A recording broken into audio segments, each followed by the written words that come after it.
سلامونه وخت مو په خیر. ولسمشر محمد اشرف غني کندهار ولایت ته لاړ. هغه د دې سفر پر مهال په کندهار کې جوړ شوی 200 بستریز روغتون پرانیست او له بیلابیلو قشرونو سره ناستې وکړې. امریکا له افغانستان سره په ملکي برخه کې 300 میلیونه ډالر مرسته کوي. د امریکا د بهرنیو چارو وزیر انټوني بلینکن ویلي چې دغه پیسې به د تیرو 10 کلونو د بریاو پر ساتنې او هغوی ته پر انکشاف ورکولو ولګول شي.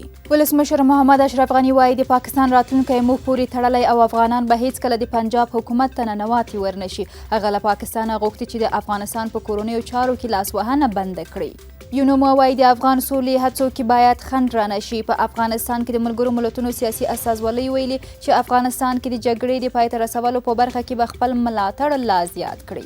او د جنوبي پښتونخوا د کوټې ښار په سیرینا هوټل کې د چاودنې له امله 4 کسان وژل شوي او 12 نور ټپیان دي. د چاودنې مسؤلیت پاکستاني طالبانو منلی او ویلي دي چې ګڼ شمېر پاکستاني پوځیان یې وژلي دي.